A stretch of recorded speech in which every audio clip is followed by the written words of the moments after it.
Hey, hello, my fellow philosophers. Hope you've been having a great day. This video is going to focus on Descartes' take on the existence of God, right? And how how he discusses the nature of God and how God exists and why God actually exists. Right, let's get to it. Okay, so Descartes says just as we grasp the basic truths clearly and distinctly, like that in arithmetic or geometry, such as that the number 2 is even or that the sum of the angles of a triangle is equal to the sum of two right angles, right? So to perceive something or grasp something as clearly and distinctly means you grasp the very essence of it, which you can't really doubt. Like, for example, I clearly and distinctly perceive that 1 plus 1 equals 2. I can't necessarily doubt that. I perceive it as absolutely true and necessary.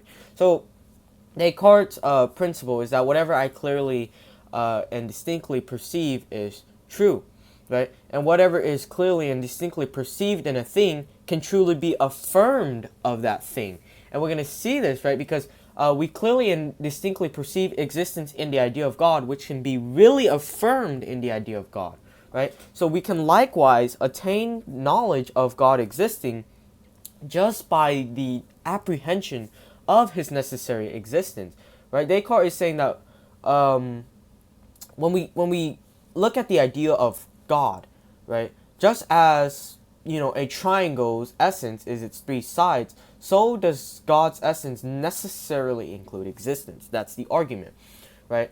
And so here's a quick quote. I pulled this from Meditation 5, right? And so it starts, but if the mere fact that I can produce from my thought the idea of something entails that everything which I clearly and distinctly perceive to belong to that thing really does belong to it, is not this a possible basis for another argument to prove the existence of God?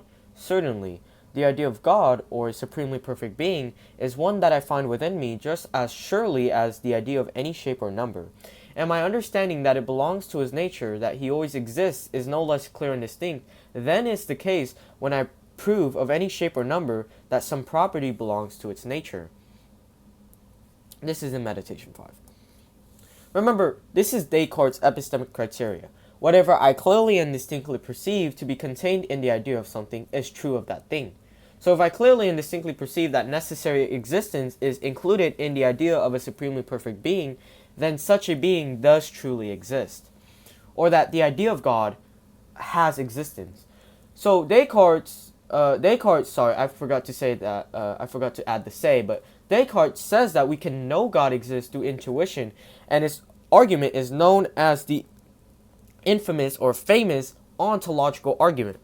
So what the heck is an ontological argument? First of all, it's an argument trying to establish the existence of God independent from empirical justification, it's also an argument trying to prove God by definition, that God exists by definition. But really, it is trying to prove God's existence as an a priori. So an a priori is knowledge independent of empirical justification, like that 1 plus 1 equals 2. Now you might say, well, what if I use apples, and let's say 1 apple plus 1 apple is 2 apples? All right, that's a good question, right? Now, I want you to examine when I mention 1 plus 1 equals 2. So when we say that a priori knowledge is independent of empirical justification, it doesn't mean we can't use empirical demonstration to show it is the case. For example, going back to the apple, although I use 2 apples to show that 1 plus 1 equals 2, my reasons for the inference that 1 plus 1 equals 2 isn't empirical at all. It's an abstract inference, right? It's a metaphysical inference. So it's independent of sense data, basically. My reasons for believing 1 plus 1 equals 2 is not empirical. So in contrast to Thomistic philosophy or scholastic philosophy, we know God through intuition, or we can reason that God exists without depending on sensory experiences. And Thomism denies this. Thomism says we know God through the effects. We know God as a posteriori, or knowledge that is dependent on sensory justification, right, or experience. So what we need to take away from this is that Descartes is a rationalist that believes in innate knowledge, and we can use intuition to deduce God exists and that he exists a priori. Descartes believes the idea of God is ultimately self-evident and is innate within him. So he says that he didn't derive the idea of God from corporeal things like, from a cylinder block or from some cone, right? And this is in contrast to, the angelic doctor Thomas Aquinas, right? That starts from an empirical approach, just like Aristotle did, to prove God's existence through the effects. Like, then again, we know God as a posteriori and not a priori. Thomas Aquinas doesn't believe that God's existence is self-evident. And funny in fact, he talks about this in one of his articles, whether God is self-evident or not. And he says, well, it's self-evident in apprehension, but it is not self-evident because we only know God in a confused and general manner, right? And so that's what we need to take away from this. So, and in, what is it called? The Objections to the Meditations, this is actually brought up by, if I remember, a theologian, and I think his name was Johannes Cotterus, but we'll talk about him more in the next video when I cover the Objections to the Meditations, right? Because I'm currently reading that right now.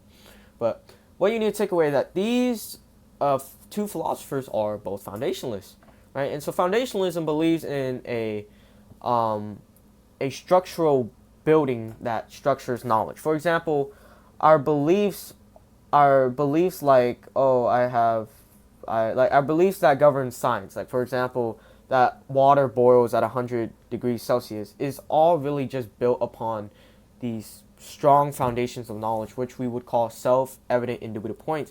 And for Descartes, it is called the philosophical Archimedean point. And that philosophical Archimedean point is his cogito ergo sum, and that is also included with God's existence. So the model for foundationalism is really, you just start off with one simple dot, which is the self-evident beliefs or belief, and then you start with three dots that connect to it, and that forms on top. So then again, foundationalism really just believes that our knowledge is built off of self-evident foundations, and our knowledge is ultimately just a structure of, like, let's say a skyscraper or a tall building, where all the other floors are built on a strong foundation of knowledge. And ultimately, Descartes is an infallibilist, and he believes that our knowledge should be set on infallible, indubitable knowledge, as is evident by, his philosophical Archimedean point, which is unmoved, right? Which is the cogito ergo sum and the existence of God. Thomas Aquinas, however, starts, with an empirical approach from the peripatetic axiom, and it basically just means that, or it says that which is not in the intellect was not first in the senses, right? And so getting back to clearly and distinctly perceiving ideas just means that I grasp the necessity of a thing. So remember that. And so Descartes says he clearly and distinctly grasps the idea of God, which is perfection. He recognizes that the idea of perfection must come from something more perfect than himself, as he could not have conceived of perfection without having encountered the notion of a more perfect being or standard. This led to the conclusion that this more perfect being was God. And so we really need to take away, which is a very important philosophical principle too, is Descartes' causal principle, which states that the effect cannot have more of a formal reality or ontology than the cause. Or in other words, the cause must have as much as a reality as does the effect. This is how Descartes refutes the claim that something can just come from nothing, right? Like how a pencil can just randomly pop into existence. And so, for example, an idea of heat in Descartes must have been caused by something with at least as much as reality as the heat itself. Even if an idea doesn't convey formal reality, like, the heat itself, it still requires a cause that holds at least as much as reality as the idea's content, right? Descartes rejects that you can get an effect from nothing because the causal principle is crucial both for actual and objective reality. And this is also important for knowledge, right? For example, science, right? If things can just pop into existence without any explanation at all, then really science and other second philosophy would literally become arbitrary and impossible, and literally anything could be ad hoc, right? And Descartes also rejects the idea of an infinite regress, so he argues there must be a first cause, right? This is similar. So then again, a lot of philosophers reject infinite regress because just like Aristotle said, it leads to the impossibility of knowledge, since knowledge involves identifying the four causes of substances or things, right? And Descartes claims that through God we can have certainty in our clearly and distinctly perceived ideas, because if God is perfect and all good, then the ideas that are clear and distinct must necessarily be true. Thus, God underpins or undergirds all of human knowledge. So, kind of like a transcendental argument here, but not exactly, right?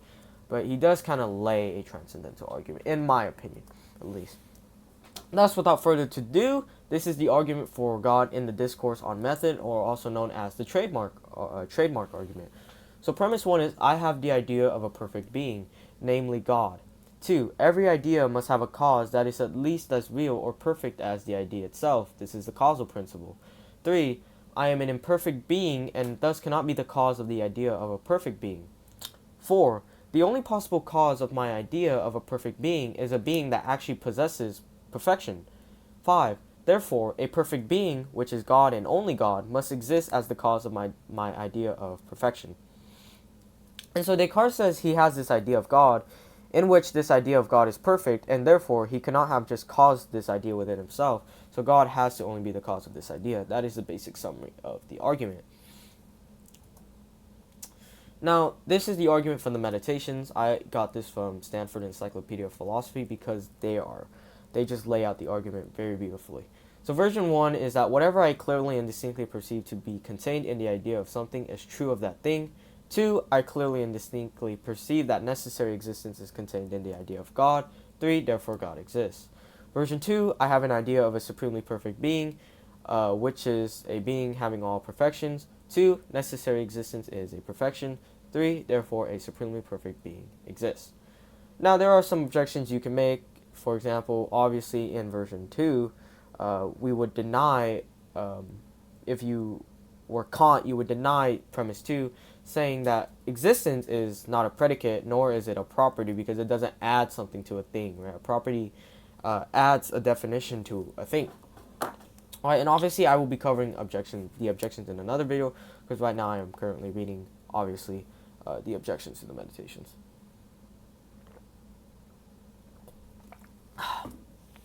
In short, since the idea of God as a supremely perfect being necessarily includes existence, Descartes concludes that God must exist because God is perfect by meaning. Because God is perfect, meaning he contains every perfection or attribute. Note, Descartes doesn't hold that God's existence is, immediately self-evident, but rather once the person has grasped the idea of God, then it becomes self-evident. And in the fifth meditation, Descartes argues existence is intrinsic to the very idea of a supremely perfect being. Now, this is also one of the objections to Descartes in the objections to the Meditations, that, for example, is it to say that my unicorn exists just as God does? And Descartes says, okay, that's a good point. Now, he admits that existence is contained in every distinct idea we perceive, right? For example, I cannot conceive of something without conceiving that it exists. Now, Descartes says, but there's a distinction between possible existence and necessary existence. So we're kind of getting into modality right here, right? Or model metaphysics, right? And so he says distinct ideas like unicorns, a house, your friends, or any idea you can conceive of, they just exist possibly, which means they require a sufficient cause to bring them into existence. However, when we talk about the idea of God and God's nature necessarily includes that of existence and necessary existence. So remember again the principle that whatever can be clearly and distinctly perceived of a thing can truly be affirmed of that thing, right? You got to know that. And so he argues that just as a mountain and a valley are inseparable in thought, the idea of God necessarily includes existence. It is not something that his thought imposes on the concept, but rather the necessity of existence is embedded in the concept of a perfect being itself, right? So he's trying to establish God does exist by definition when you come to apprehend the concept of God. Oh, sorry, I moved to the next slide. Descartes makes the critical point that existence is inseparable from the essence of God. This is an important doctrine, right? Actus purus, God is pure actuality, right? If God has potential, then that allows for contradictions. Like, for example, could God possibly not exist, right? So that is the doctrine of actus purus. God is pure act. There is no potential in God. Okay. And so to think of a supremely perfect being, by definition, means thinking of a being that exists. This existence is not contingent or arbitrary, but is a necessary attribute of perfection. He emphasizes that a supremely perfect being cannot lack the perfection of existence, just as a triangle cannot lack the property that the sum of its angles equals two right angles. That would be a blatant contradiction. Now, the thing is, you can point out, again, just like Kant did, that existence is not a property. However, Descartes believes that that existence is a property or perfection. And this is important, then again, because God is pure act, there is no potential in God. If God's existence was separate from God's essence, then his existence would have to be caused by something else. So contingent beings have their essences distinct from their existence. That's why they're caused. And that's why Thomas Aquinas says God's essence is not distinct from his existence, right? Because then he would have to have a cause if it were really distinct. And so he makes a distinction with other ideas like that of a unicorn, right? And then again, existence isn't really inherent to these things or necessary existence because they only potentially exist, meaning they have an efficient cause. They must have an efficient cause to even bring them into existence. With this, God being perfect, he cannot be composed of both mind and body. Composition, Descartes reasoned, implies dependency, and dependency is a form of imperfection. Thus, God must be a purely spiritual being, not a composite of physical and intellectual things or aspects. Just then again, in the same way Aquinas and Aristotle argued that composition implies potential, right? And there is no potential in God. So, well, you can ask, well, could God lie and deceive Descartes? Descartes says no. It's impossible. God cannot be a deceiver because deception would depend on imperfection, and God, being perfect, lacks all defects. God is perfect.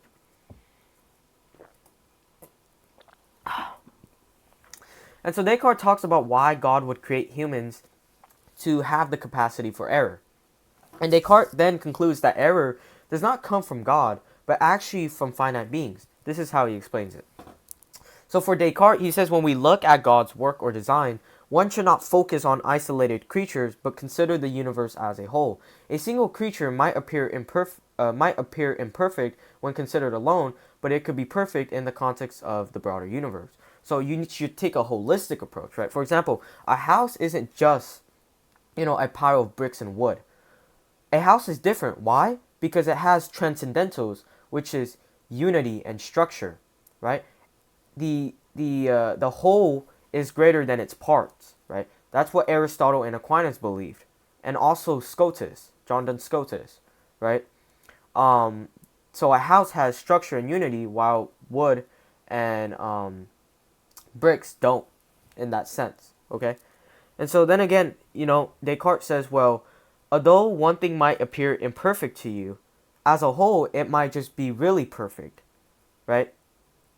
And so Descartes says error occurs due to the simultaneous interaction of two faculties, the intellect and the will, or free choice. And so the intellect provides ideas, but it is through the free choice of the will that one makes judgments about those ideas.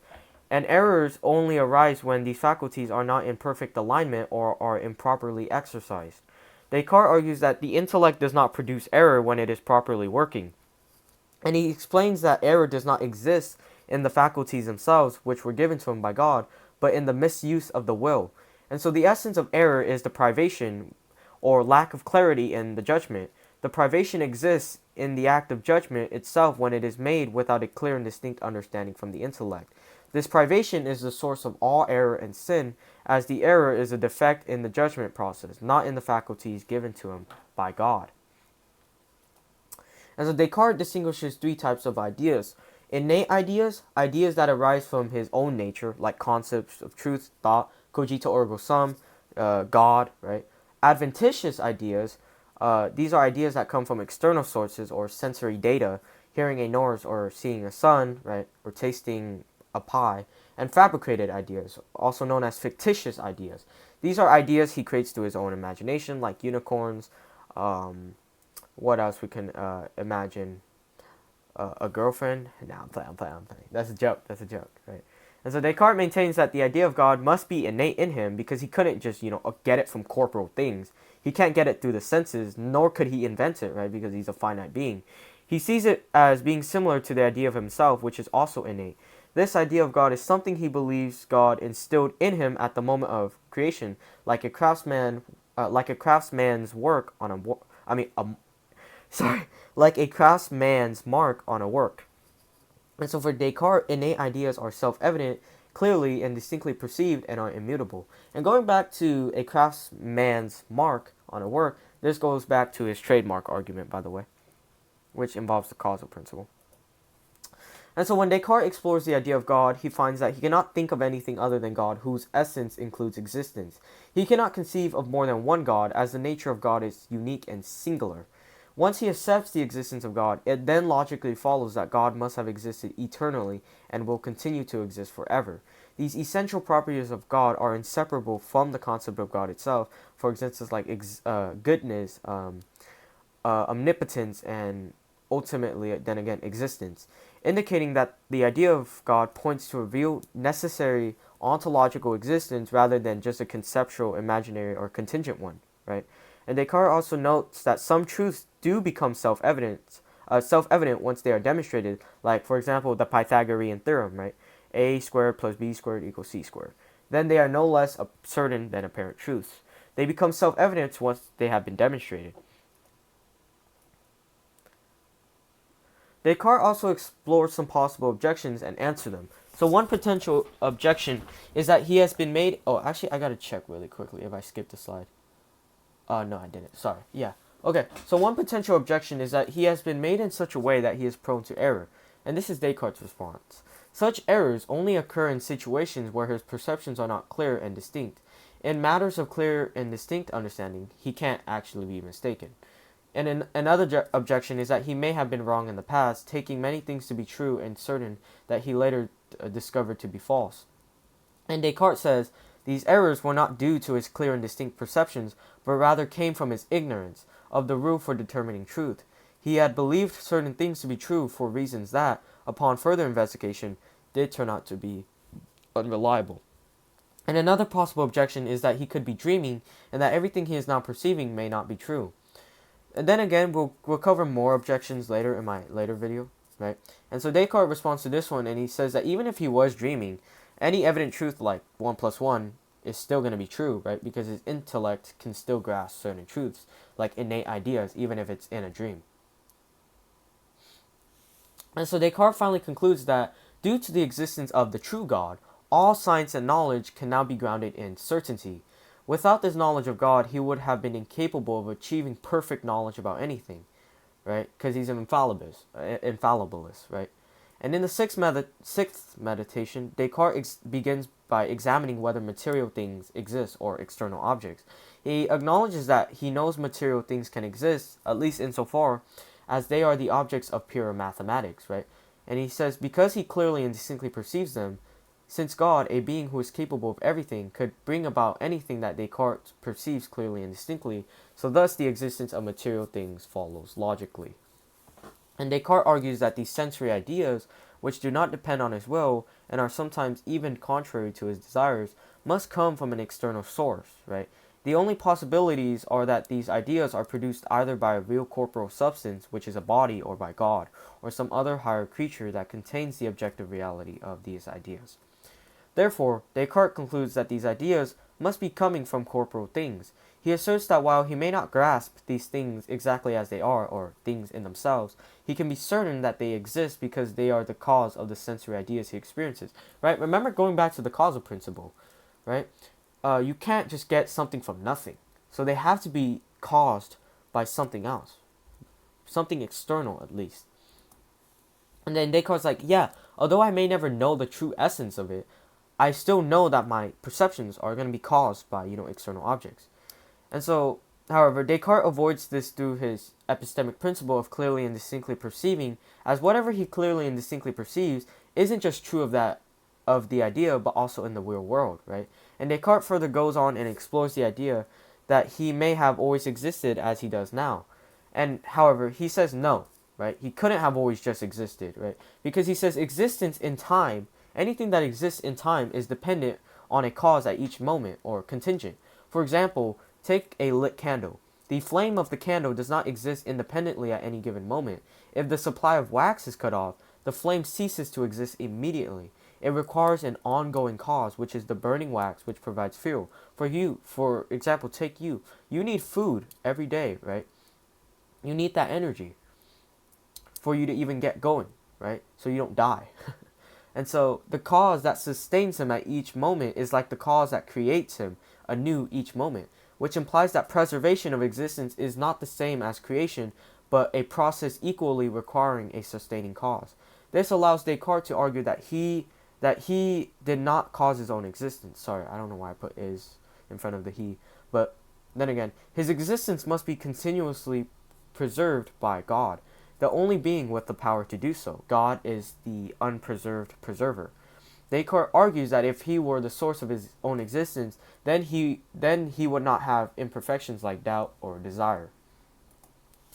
And Descartes argues that the idea of infinity and perfection, which is God, right, is prior to the idea of the self, because the ability to recognize imperfection, right, the standard for, detecting or picking out what is imperfect or not, such as doubt or desire, relies on a comparison to an idea of greater perfection. His ability to doubt and recognize his own imperfections indicates that the idea of God is already within him and essential to his understanding of the self and himself. The idea of God is the clearest and most distinct idea he possesses, and it cannot be materially false. Thanks for watching, guys.